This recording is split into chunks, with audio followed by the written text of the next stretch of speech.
Politicos news express at prime time నేను మీ రాణి నాయుడు. ఈ రోజు ఇప్పటి వరకు ఉన్న అప్డేట్స్ ఏంటో ఈ బులెటిన్లో చూద్దాం.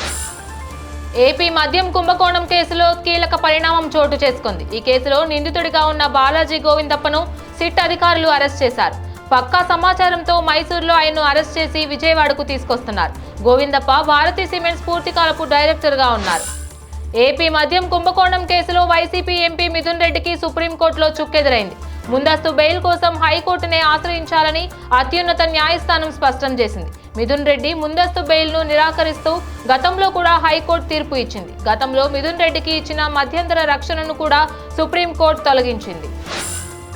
తెలంగాణలో సైనిక్ స్కూల్ ఏర్పాటు చేసే వరకు ఏపీలో తెలంగాణ పిల్లలకు స్థానికత్వం కల్పించాలని మంత్రి పొన్నం ప్రభాకర్ డిమాండ్ చేశారు. కేంద్రం ఏపీ సర్కార్ నిర్ణయంతో సైనిక్ స్కూల్లో ప్రవేశ పరీక్ష రాసిన 20,000 మంది విద్యార్థులు నైరాశ్యంలో ఉన్నట్లు తెలిపారు. దేశంలో దాదాపు అన్ని రాష్ట్రాల్లో సైనిక్ స్కూళ్లు ఉన్నాయని, తెలంగాణలో తొందరగా ఏర్పాటు చేయాలని కోరారు.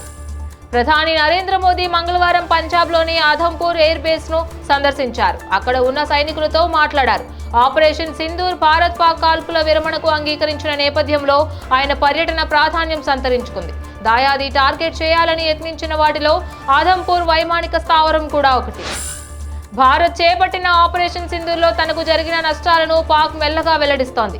తాజాగా 11 మంది సైనికులు మరణించగా మరో 78 మంది తీవ్రంగా గాయపడ్డారని తెలియజేసింది. ఇక పాకిస్తాన్ వాయుసేనకు చెందిన 5 సిబ్బంది మృతి చెందారని, వీరిలో స్క్వాడ్రన్ లీడర్ ఉస్మాన్ యూసఫ్ కూడా ఉన్నట్లు తెలిపింది. భారత్ చేపట్టిన ఆపరేషన్లో 40 మంది పౌరులు చనిపోగా 121 మంది గాయపడినట్లు పేర్కొంది. దేశవ్యాప్తంగా లక్షలాది మంది విద్యార్థులు అలాగే తల్లిదండ్రులు ఉత్కంఠతో ఎదురుచూస్తున్న సిబిఎస్ఈ 10th అలాగే 12వ తరగతి ఫలితాలు విడుదలయ్యాయి. మంగళవారం ఉదయం 12వ తరగతి ఫలితాలను విడుదల చేసిన సిబిఎస్ఈ బోర్డు మధ్యాహ్నం 10వ తరగతి ఫలితాలను వెబ్సైట్లో అందుబాటులోకి తీసుకువచ్చింది. ఫిబ్రవరి 15 నుంచి ఏప్రిల్ 4 వరకు సిబిఎస్ఈ 10 అలాగే 12వ తరగతి పరీక్షలు జరగగా దాదాపు 42 లక్షల మందికి పైగా విద్యార్థులు హాజరయ్యారు.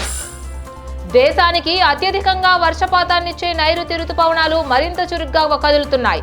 మంగళవారం మధ్యాహ్నం నాటికి అవి దక్షిణ అండమాన్ సముద్రం, నికోబార్ దీవులు, దక్షిణ బంగాళాఖాతానికి చేరినట్లు భారత వాతావరణ విభాగం వెల్లడించింది. రుతుపవనాల ఆగమనం దృష్ట్యా గత 2 రోజులుగా నికోబార్ దీవుల్లో భారీ వర్షాలు కురుస్తున్నాయని పేర్కొంది. పాకిస్తాన్కు టర్కీ అనుకూలంగా వ్యవహరించిన సంగతి తెలిసిందే. దీంతో టర్కీ ప్రభుత్వం తీరుపై మన దేశంలో తీవ్ర నిరసనలు వ్యక్తమయ్యాయి. బాయ్కాట్ టర్కీ అనే పేరుతో సోషల్ మీడియాలో విస్తృత ప్రచారం జరిగింది. తాజాగా బ్యాన్ తుర్కీయే అంటూ పలువురు వ్యాపారులు కూడా ఆ దేశం నుంచి దిగుమతి అయ్యే వస్తువులను విక్రయించేందుకు నిరాకరిస్తున్నారు.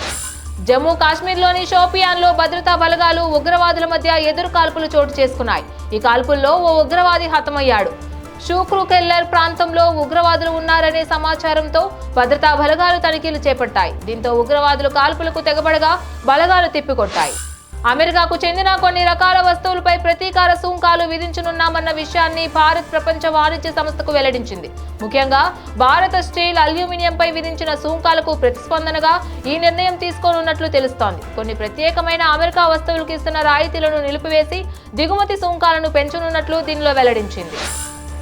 భారత్ పాక్ మధ్య కాల్పుల విరమణ ఒప్పందంతో నిన్న దూసుకెళ్లిన మన సూచీలు నేడు భారీ నష్టాలు చవిచూశాయి. సెన్సెక్స్ 1281.68 పాయింట్ల నష్టంతో 81,148.22 వద్ద స్థిరపడింది.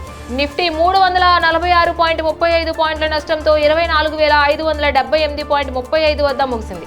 హెచ్డిఎఫ్సి బ్యాంక్ అలాగే ఇన్ఫోసిస్, రిలయన్స్ వంటి షేర్లలో అమ్మకాలు సూచీలను పడేశాయి. ఇవి బులెటిన్ అప్డేట్స్. ఇక మరిన్ని అప్డేట్స్ కోసం stay tune to Politicos media. Please subscribe to the channel and download the Politicos app from the links in the description.